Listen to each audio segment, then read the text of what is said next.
दोस्तों, कहानियाँ तो बहुत सुनी होंगी आपने, लेकिन आज एक ऐसी कहानी सुनने जा रहा हूँ जिसको सुनने के बाद आपका दिल दहल जाएगा। तो कहानी सुनने से पहले एक रिक्वेस्ट है, अगर चैनल पर पहली बार आए हैं तो सब्सक्राइब जरूर कर लें। वो समय जब बुरहान वानी की मौत के बाद से कश्मीर में लगातार 4 महीने से ज़्यादा प्रोटेस्ट चले, लेकिन कुछ साल पहले भी एक ऐसा प्रोटेस्ट हुआ था। भारतीय सेना के एक जवान पर एक लड़की के रेप और एक नागरिक की हत्या का आरोप लगा था। रणजीत सिंह एक सिख नौजवान थे। पंजाब के एक छोटे से गांव के मात्र 17 साल की उम्र में सन 2000 में वो भारतीय सेना में भर्ती हो गए थे। वो एक बेहतरीन खिलाड़ी थे और बास्केटबॉल में स्पेशलिस्ट थे। 2 साल की सेवा के बाद वो गनर के तौर पर टैंक पर चलने के लिए अपॉइंट कर दिए गए। कुछ ही दिनों में उनकी नियुक्ति राष्ट्रीय राइफल्स में हो गई। राष्ट्रीय राइफल्स सेना का एक खास अंग होता है जो 1990 के बाद कश्मीर में इमरजेंसी से निपटने के लिए गठित हुआ था। इसमें 50% इन्फेंट्री से और बाकी 50% सेना के बाकी अंग से लिए जाते हैं। चूँकि रणजीत सिंह इन्फेंट्री से नहीं थे, तो कश्मीर भेजे जाने से पहले उन्हें ट्रेनिंग के लिए कोप्स बैटल स्कूल भेजा गया। इस स्कूल में एक समय में 3 से 4 हज़ार तक सिपाही ट्रेनिंग लेते हैं और ये ट्रेनिंग 4 हफ्तों की होती है। रणजीत सिंह इस ट्रेनिंग में बेस्ट स्टूडेंट जज किए गए। एक बेहद रिगरस और टफ ट्रेनिंग के बाद रणजीत सिंह ने कश्मीर में अपने यूनिट के कंपनी ऑपरेटिंग बेस को ज्वाइन किया। उन्हें उम्मीद थी कि अब उन्हें थोड़ी राहत मिलेगी, लेकिन यहाँ शेड्यूल उस ट्रेनिंग से भी ज़्यादा सख्त था।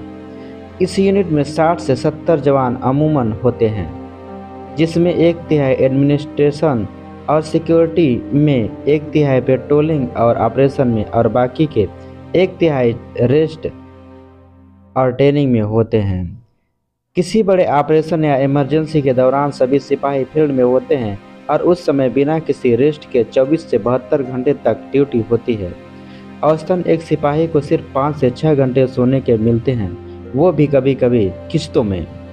ऐसे माहौल में करीब 6 महीने तक रणजीत सिंह ने काम किया और छोटे बड़े ऑपरेशन में हिस्सा लिया, जिसमें 7 टेररिस्ट मारे गए। ऐसी यूनिट का एक खास काम लोकल लोगों से मिलकर इंटेलिजेंस इकट्ठा करना भी होता है। रणजीत सिंह को भी ये जिम्मेदारी सौंपी गई कि वो लोगों से संपर्क बनाकर सूचनाएं इकट्ठी करें। सामान्यतः सैनिक मेडिकल टीम के साथ गांव जाते हैं, अपने संपर्क सूत्रों से मिलते हैं और सूचनाएं इकट्ठी करते हैं। रणजीत सिंह ने भी मेडिकल टीम और सद्भावना प्रोजेक्ट की टीमों के साथ गांव-गांव जाना शुरू किया और लोगों से संपर्क बनाने शुरू किए। रणजीत सिंह ने अपने कई सोर्स डेवलप किए, जिनकी सूचना के आधार पर सेना ने कई सक्सेसफुल ऑपरेशन को अंजाम दिया। और ऐसे में एक दिन रणजीत की मुलाकात एक सोर्स की छोटी बहन से हुई। लव एट फर्स्ट साइट दोनों तरफ से। पहली मुलाकात और शर्माते सकुचाते हुई थी, लेकिन जल्द ही दोनों मिलने के बहाने ढूंढने लगे। एक आकर्षक सिख नौजवान, एक सुंदर कश्मीरी लड़की, जैसे मानो आसमान से उतरी जोड़ी हो, परियों की कहानियों के जैसे।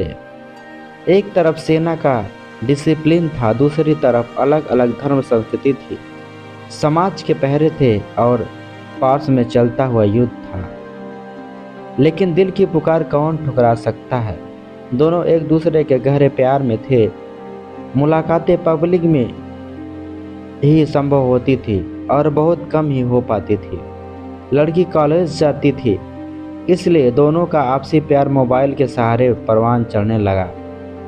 घंटों फोन पर बातें होने लगी और इन बातों के लिए रंजीत को अक्सर अपनी 5 घंटे की नींद भी खोनी पड़ती थी। लेकिन इश्क में पागल हुए रंजीत को इसकी परवाह नहीं थी। इस बार रंजीत जब छुट्टियों से वापस आया तो अपनी महबूबा के लिए अंगूठी भी लाया था। एक मेडिकल कैंप में उसने वो अंगूठी अपनी प्रेमिका को दी। रणजीत सिंह का 2 साल का टेन्योर पूरा हो गया था। लेकिन रंजीत ने वॉलंटियर अपना टेन्योर 6 महीने और बढ़वा लिया। लेकिन जल्द ही ये 6 महीने भी पूरे होने लगे।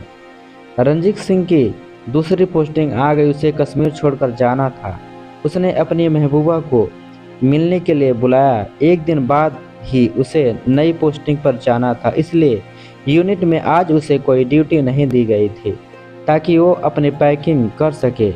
वो कैंप छोड़कर बाहर नहीं जा सकता था। रणजीत सिंह ने देखा कि एक पेट्रोलिंग टीम पैदल निकल रही थी। वो बिना किसी अधिकारी को बताए उस टीम के सबसे पीछे लगकर कैंप से निकल गया। जब गांव पास आया तो वो अपनी टीम से अलग हो गया और एक उजाड़ मकान के पास पहुंचा। रंजीत सेना की पोशाक में था, अपने सभी हथियारों के साथ। इसी मकान में उसने अपने प्रेयसी को बुलाया था। रंजीत जानता था वो कितना बड़ा रिस्क ले रहा है, लेकिन प्यार के आगे फिर कौन सोचता है। मुलाकात जरूरी थी। रंजीत ने अपनी प्रेयसी से वादा किया था कि वो जल्द ही वापस आएगा और शादी करके उसे अपने गांव ले जाएगा। दोनों ने साथ रहने की कस्में खाई और फिर मिलने का वादा करके उस घर से निकले। लेकिन जैसे ही वो घर से बाहर आए, उन्होंने देखा एक भीड़ बाहर खड़ी थी। क्रोध में भरी भीड़। लोगों ने रंजीत को घेर लिया और उसे धक्का देने लगे, मारने पर उतारू हो गए। वो चिल्ला रहे थे कि रंजीत ने उस लड़की के साथ बलात्कार किया है। रंजीत ने उस भीड़ को समझाने की कोशिश की। उस लड़की ने भी भीड़ से कहा, लेकिन वहां सुनने वाला कोई न था। भीड़ गुस्से से पागल हो रही थी और रंजीत की जान लेने पर उतारू थी। रंजीत ने अपनी गन हाथ में लेकर उन्हें चेतावनी दी।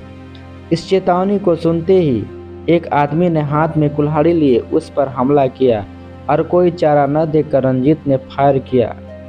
गोली सीधी उस आदमी को लगी और वो वहीं गिरकर ढेर हो गया। भीड़ तत्काल छटी और रंजीत वहां से निकल गया, लेकिन मुश्किल से वो 50 गज दूर ही जा पाया था कि विपरीत दिशा से आती एक भीड़ ने फिर उसे घेर लिया। रंजीत सड़क के बीच में सैकड़ों लोगों के बीच अकेला खड़ा था। भीड़ उस पर पत्थर फेंक रही थी। भीड़ रंजीत की जान लेने पर उतावली थी। रंजीत के लिए संकट की घड़ी थी। उसके पास गन थी, ग्रेनेड थी।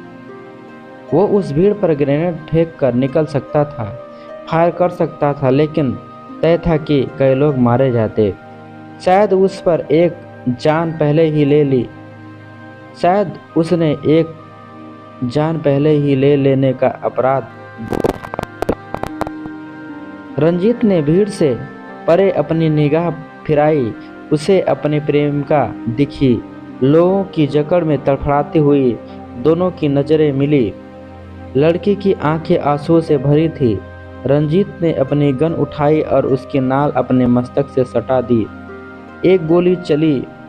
आग की तरह एक खबर कश्मीर में फैल रही थी कि एक सेना के जवान ने एक लड़की के साथ रेप किया और एक नागरिक को मार दिया। सेना के लिए ये बड़े अपमान की बात थी। तुरंत एक्शन लेते हुए पुलिस ने कार्रवाई शुरू की। रंजीत के मोबाइल से उस लड़की की कॉल डिटेल मिली। पुलिस ने उस लड़की से पूछताछ शुरू की। लड़की ने सारी कहानी कह सुनाई। सेना और पुलिस ने उस गांव, जो श्रीनगर सोनमर्ग रास्ते पर था और कंगन नाम से जाना जाता था, वहां बड़े बूढ़ों की बैठक बुलाई, जहां उस लड़की ने पूरी सच्चाई बयान की। और उसके बाद प्रोटेस्ट थमे। सरकार ने मृत व्यक्ति के परिवार को मुआवजा दिया। दोस्तों, इस तरह से रंजीत ने अपनी जान गंवा दी और प्यार के नाम कुर्बान हो गया। दोस्तों, अगर एक कहानी आपको पसंद आई हो तो वीडियो को लाइक, शेयर एवं चैनल को सब्सक्राइब ज़रूर करें।